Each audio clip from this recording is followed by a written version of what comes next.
happy about the Cam Reddish trade. Should I have been? Well, all right, let's do it this way. We have a couple questions on it, so I want to give the people their due who asked it. I'll run through those questions. We should first just go through the details of the trade. The Knicks sent Kevin Knox and a Charlotte Hornets first-round pick, which is basically, it's never going to convey with the protections. It will never be higher than number 15 if it conveys at all. I expect that Charlotte will be good enough for it to convey, not this year, but in the next 1 or 2 years. I think it's protected through 2024, if I'm not mistaken. I looked that up really quick. So the Knicks sent those to Atlanta for Cam Reddish, Solomon Hill, and Brooklyn's 2025 second-round pick. The questions we have on it, I want your general thoughts, but I think these, Michael J asked, will Cam Reddish flourish with the Knicks? Another Michael asked, will Cam Reddish make the Knicks a better team, analytically speaking? I am excited as a fan.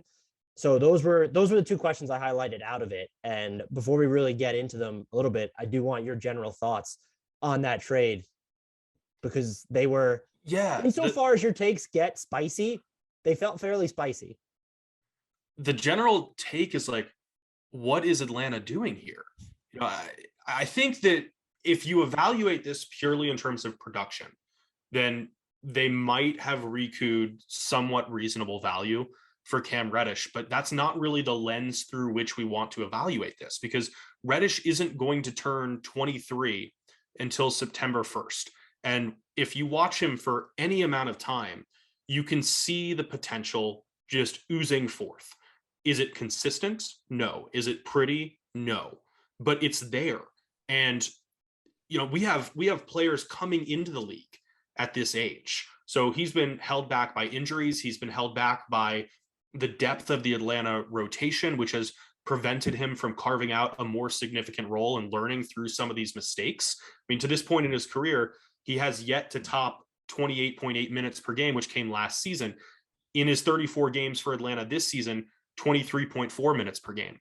So it's been difficult for him to fully realize that tantalizing potential because of circumstances beyond his control.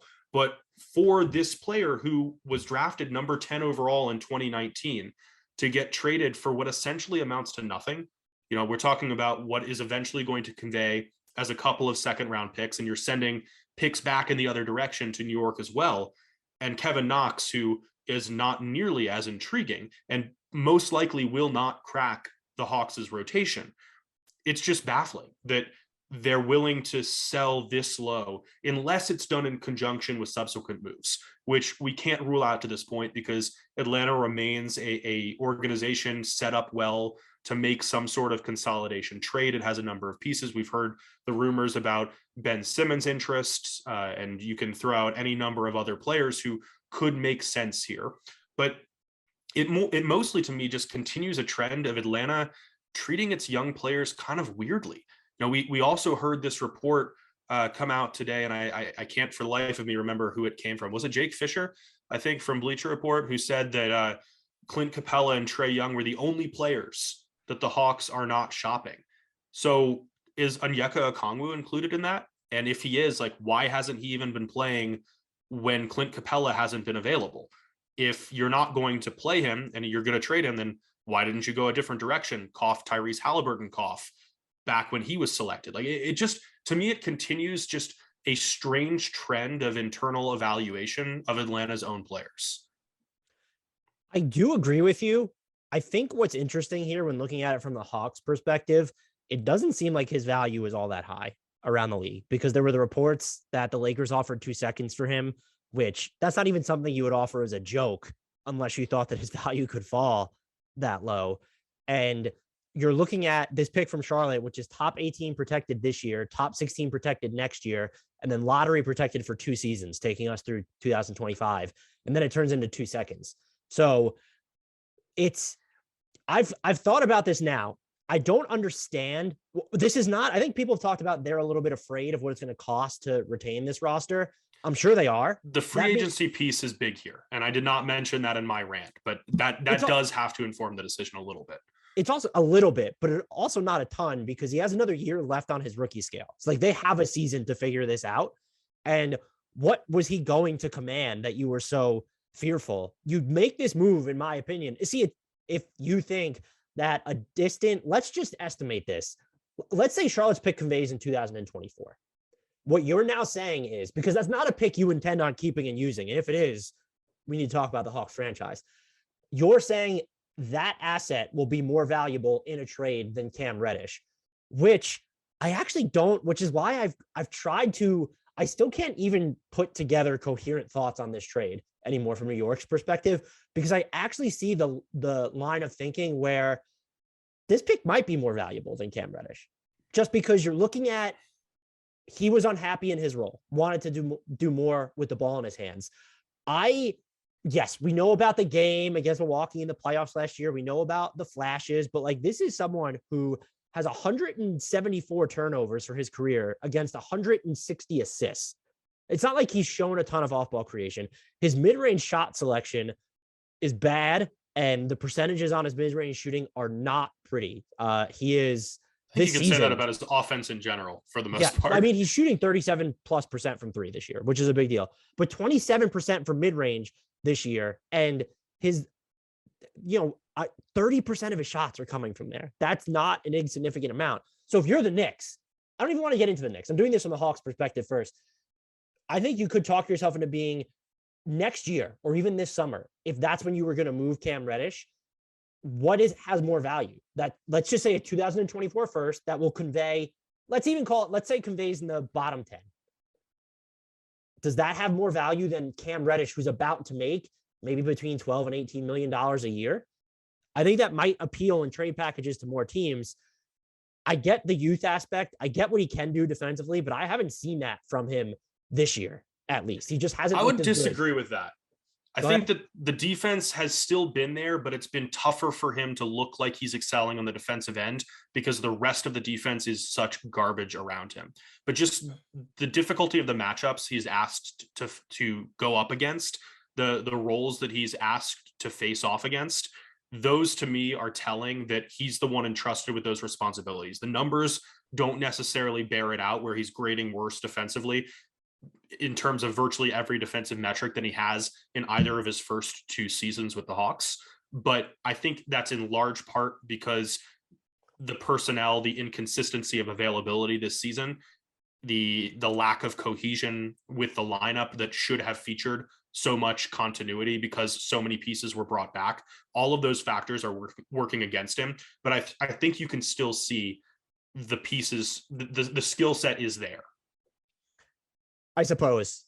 You've probably watched him more than I have this season. I just haven't really seen it. To your point about the difficulty, though, DeAndre Hunter is the only rotation player on the Hawks that has spent a larger share of his possessions guarding the number one option, and he has not been available for most of this season. That being said, you mentioned how the Hawks are treating their young guys in like this weird fashion. I think it's very clearly they decided, maybe they were completely out on Reddish, but they definitely decided that Herter and Hunter supersede Reddish long term. I think they made that decision because it's obvious that Hunter, if he stays healthy, is better for you than Reddish. I think they made that decision when they extended Kevin Herter.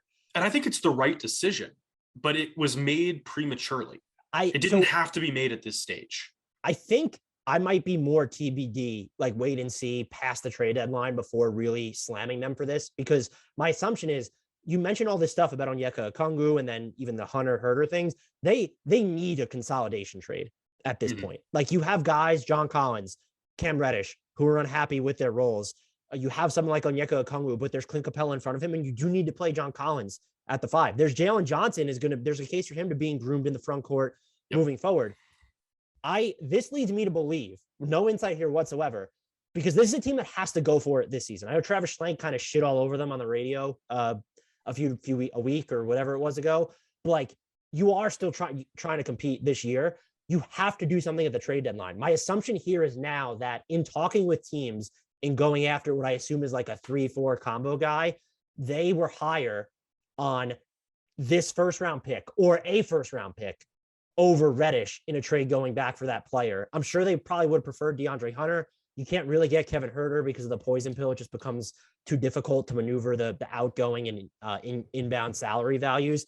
And that is my guess. My guess is we see this pick rerouted in a trade, whether it's for Harrison Barnes, whether it's for Jeremy Grant or someone else. The issue I have with that, though, is that if you're going to go that route, make it a 3-team deal. instead of doing this as a separate piece without a guarantee of anything else happening.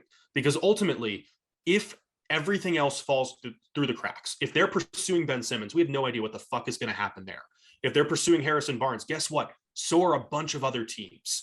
And if you can't make any of that happen, then all of a sudden you've turned a promising young player into a draft pick down the line that may or may not have more value to other teams, but you do know with 100% certainty that you are a struggling defensive team that desperately needs to improve on that side of the ball, and you've downgraded on defense somehow.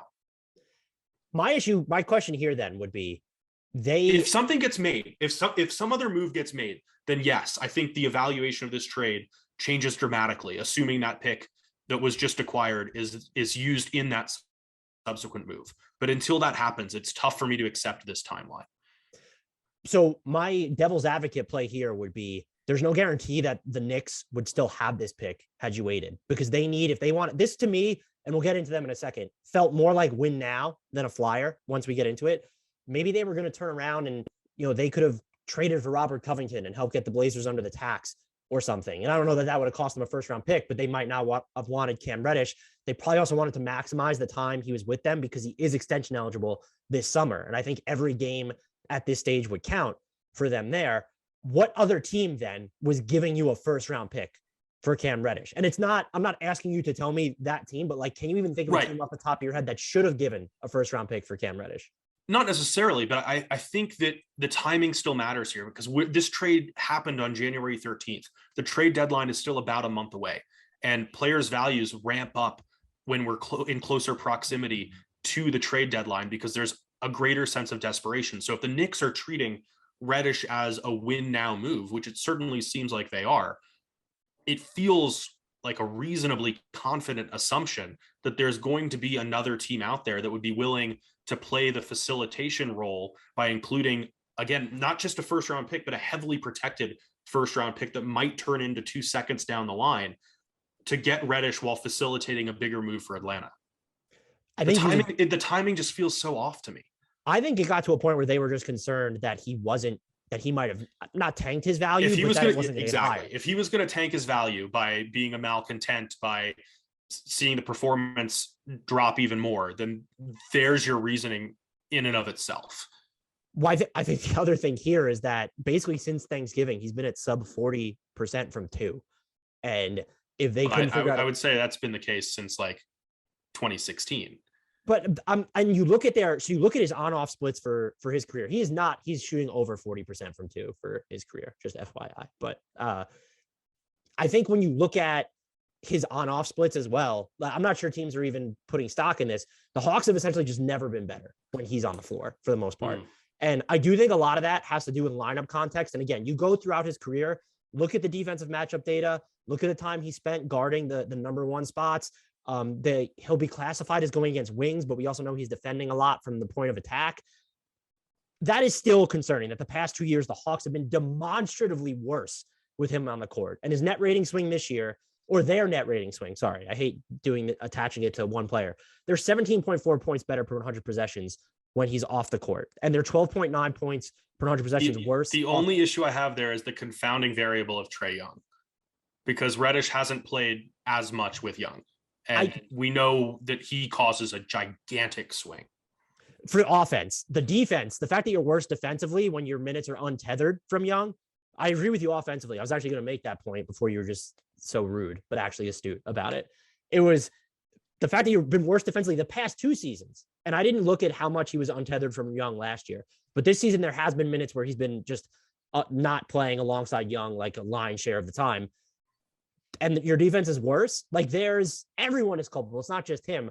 I just think they were at the point where his value wasn't going to get any higher. And this just does lead me to believe that you were never getting a first round pick, or you couldn't guarantee you were going to get a first round pick from a team at the deadline for him. And then you're in this situation where you either have to move him as part of a deal where he doesn't have as much value to other teams as this pick, or you go into the summer with you don't have to extend him. Like you can use restricted free agency to your advantage. Fine. But that's also sort of just a knock against his value, is any team that acquires him now has to immediately turn around and pay him. So I don't know that this was the right move. I do think it was far more justifiable relative to the trade market than people are giving them credit for right now. I do stand to change that stance if they do nothing at the trade deadline, and that changes the complexion of everything. For what it's worth, I've shifted from like a straight big red F to like a C minus or something.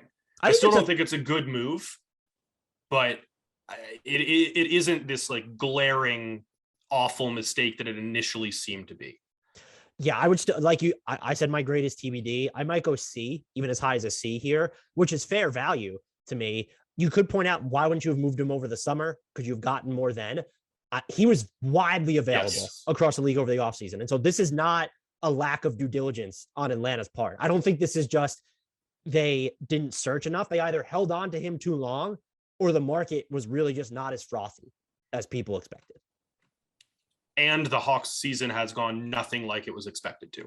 They are the most disappointing team in the league, because you could see the Lakers issues coming for the most part. Even Boston has been like sad sack, but you also, there were clear, I know people touted their depth kind of, but like there were clear issues with their offensive structure even before coming into the year. So I think the Hawks by far I'm right there with you. Are the most disappointing team. From the Knicks perspective though, and that's where we get into these questions from the dual Michaels.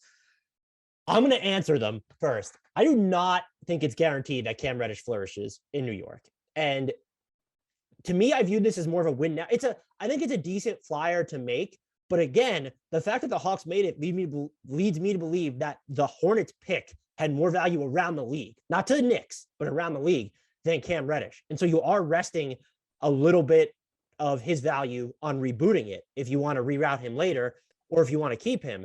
And this issue of his role, where he wanted to be on the ball more, the Knicks are not built for that to happen to him right now. They have RJ Barrett, who's cooking at the moment. And I was a big fan of, speaking of untethering minutes from your star, we need to see more of RJ without Julius Randle at points, although he's playing fantastic now, to see what he looks like on the ball. But isn't there an implication with that statement that Julius Randle is a star?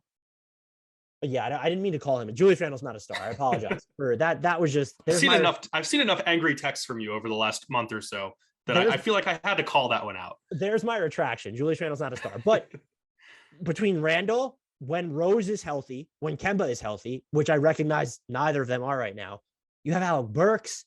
Like, you're not built to just give more on-ball touches away. If anything, you've only just started using, I don't want to say RJ Barrett properly, but giving him a real crack at working on the ball more. And that's because you don't have Derrick Rose or Kemba Walker.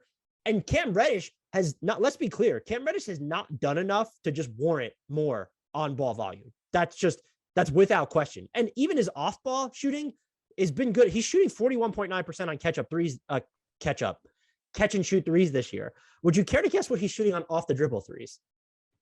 Like 32%? 28.3%. That was pretty close. This is just not someone who has shown enough playmaking chops, enough off the dribble shooting. They certainly need to cut out the mid-range stuff. I do think you can have faith in him being better defensively with the Knicks, given how much RJ Barrett has grown on that end. And I think that's the key here, is that his presence also alleviates a little bit of that wing responsibility from Barrett, which allows him to plumb even more of his offensive game. And that's why I viewed it as win now, by the way, because what he does for you defensively, it allows you to just shape shift a lot more on that end of the floor than you could before, because it's just like there's weird data with who's defending the number one option just by nature of playing point guard in New York. But like, you have, without Reggie Bullock, there was RJ Barrett, and then Quentin Grimes has become part of the rotation in recent weeks. And by the way, the Knicks wouldn't give up Quentin Grimes, who was a number 25 pick this past year, for Cam Reddish. I do think that's something to consider as well amid all this, because it's not like Quentin Grimes has been fun and a shot of adrenaline defensively when he's played, but the fact that they were saying that he's not worth the Reddish upside, I do think that could be a red flag there for Reddish. But I do believe in him defensively on the Knicks. I get why it's not working in Atlanta, even though, was it effort-based, personnel-based, lineup-based? Is there just something there that I'm missing? He really should help their defense, which has been pretty poor this season. I just wonder if he's going to hurt you offensively in similar ways that he did for the Hawks, or are you already so blah offensively that it doesn't matter? But if you were going to get someone, if you were looking at him as an offensive asset, like you either need someone who's going to put pressure on the rim as the primary ball handler, which Cam Reddish does not do, or just someone who is so clearly plug and play which Cam Reddish does not want to be. And that's why I'm just wondering in future trade negotiations, which is why I thought this was more about now. I do think to the rest of the league, I'm not talking about the Knicks, if they wanted to make a trade, that Hornets pick is going to be more valuable for them than Cam Reddish at this moment. And the only way that changes is if you fully believe that he's going to reboot his stock at both ends of the floor. I want to be clear. Even if he's great defensively, if he's still rough on the offensive end, now you're in this situation where he becomes an oddball fit offensively, and you have to. RJ Barrett's extension eligible this summer. Mitchell Robinson is a free agent. You're getting to the point where you need to invest in this younger-ish core, and Cam Reddish is all of a sudden among it. I'm very curious to see how they incorporate him offensively, how happy he is. And look, if there's more on-ball volume or skill there to plumb with Cam Reddish and they bring it out of him, power to them. I'm not prepared to give them the benefit of the doubt in doing that, though. I fully agree with basically everything you just said. I think the only thing I would add is what happens when Julius Randle teases even more mid-range out of his game. Teases more mid-range out of Cam Reddish's game, like more efficiency or just volume? Just more volume. I will cry. And look, it's not even going to be mid-range. It's just going to be like long mid-range. At least now with Reddish, he is probably taking like a few more from the short. I should really look that up before I say anything, but probably taking more like of the, I'll call them true mid-range attempts or short mid-range attempts. Yeah, most of his mid-rangers come from between 4 and 14 feet. Like Randall's going to have him shooting like between 14 feet and the 3-point. Yeah, so it's a step closer to taking threes. That's obviously a good thing. So there you go. That's how the improvement comes. But I'm fascinated to see. I really am fascinated to see his offensive fit. I just don't think this was a no-brainer good move. I don't even know. Do you think from their perspective, like how would you grade it if you're the Knicks? What are you giving them?